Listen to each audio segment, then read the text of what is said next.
Brand new day comes out at the end of this week. We got 2 more of these fuckers to review, and truth be told, I'm not sure how much I have to say about Far From Home specifically, so let's speed run this shit. I don't think Tony would have done what he did if he didn't know that you were going to be here after he was gone.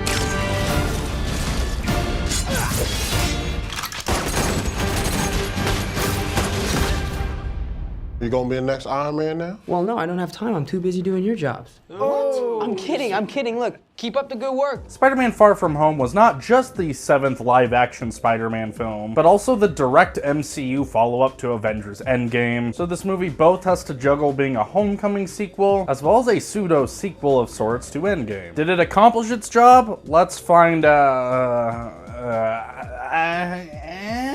If you're a fan of Homecoming and we're a fan of everything MCU related leading up to this, I'd say it'd be surprising if you didn't enjoy this as well. If you watched my previous video, then you'd know that I sort of grew up following the MCU throughout my childhood and adolescence. Though as I've gotten older, they haven't aged super well for me. I have pretty much zero interest even in what's considered the good tier MCU movies now. And revisiting Spider-Man Homecoming, rewatching all these Spider-Man movies, say what you want about how consistent it might be in comparison to some of the previous Spider-Man films, it was the least interesting thus far to me. That stereotypical Marvel formula just does not work for me. I don't find it engaging or riveting on any level. And Far From Home more or less hits a lot of the exact same tonal beats as Spider-Man Homecoming. In fact, I'll honestly say for the first half of Far From Home, I thought it was a bit worse, because whereas Homecoming had this very simple, thin narrative, so it was kind of hard to fuck up, there were shockingly elements of Far From Home's plot that felt really forced and contrived. We're just now rushing into this romance with MJ, and even though Zendaya's take on the character was introduced in the previous movie, there was nothing establishing or setting up a romantic connection between her and Peter. Peter was really just focused on Liz in the last movie, and then we just open up Far From Home with him immediately trying to talk to Ned about how to get with MJ. And I get it, these are kids. Kids move quick in terms of relationships. I certainly did at that age. But just narratively speaking, this doesn't feel like that gripping, sprawling romance that I've come to expect from the Spider-Man franchise. And really, neither of these characters are that interesting. They just kind of feel like these quirky high school Disney Channel characters. Humor is very repetitive here, not funny at all in my opinion. Though I will say, and this is also somewhat true for his small amount of screen time in Homecoming, I do think Martin Starr as their teacher is really funny. He at least has a couple dry gags here and there that I find humorous. I think one of my bigger issues with the MCU that I didn't mention in the last video is just how interconnected every single movie is in this franchise, to the point where it makes it kind of hard to just pick one specific character or series of characters within this ginormous pantheon of films. Because going into Far From Home, after having just maybe only seen Homecoming, they have to address this giant blip thing that happened at the end of Avengers Endgame. And I get it, that is a bit more reflective of how comics actually are. I don't know how well that translates to film though. Just expecting audiences to watch 30 plus movies just to understand what's going on in one Spider-Man movie, I think is a little ridiculous. And it kind of disrupts the flow of the narrative watching this as a standalone trilogy. The villain in this movie is obviously Mysterio, played by Jake Gyllenhaal. Jake Gyllenhaal's great.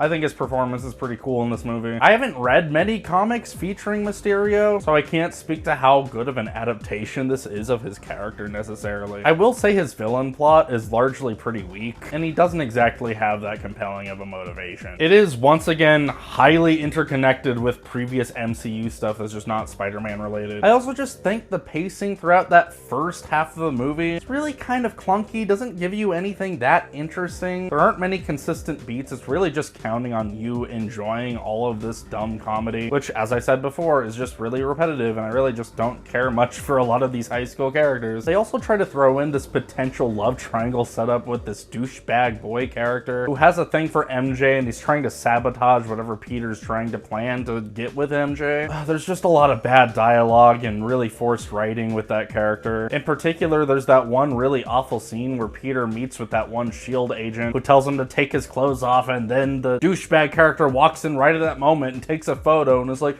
I'm sorry, Peter, I have to show this to MJ. Just really dumb, not funny at all, and that went absolutely nowhere. I don't know why it's still in the movie. In fact, there's various comedic beats in this movie that feel like deleted scenes. Meanwhile, there was actually a full Iron Spider action sequence that they cut out of the beginning of this movie and released separately as a short film, whereas I feel like that would have actually helped the movie's pacing a little bit, because I largely feel like nothing that interesting happens for a large portion of this movie. So I'm making all these complaints about Far From Home, and yeah, I obviously didn't love the movie, though I will say I actually kind of mildly enjoy the third act. This certainly wasn't as disappointing in my series of rewatches, whereas I used to really enjoy Homecoming. Rewatching that and being like, oh man, I don't like it anymore was just really depressing. Going into this movie, it was about what I was expecting after not really liking Homecoming anymore. But I think that even though this does sort of devolve into a big CG MCU third act action sequence, I think there's some decent Spidey action involving the drones and whatnot. Like, I actually feel like there are more emotional stakes to the conflict of this movie than there was to anything in Spider-Man Homecoming. I guess you could say this feels like a more worthwhile story in the Spider-Man mythos than anything in Homecoming did to me. And honestly,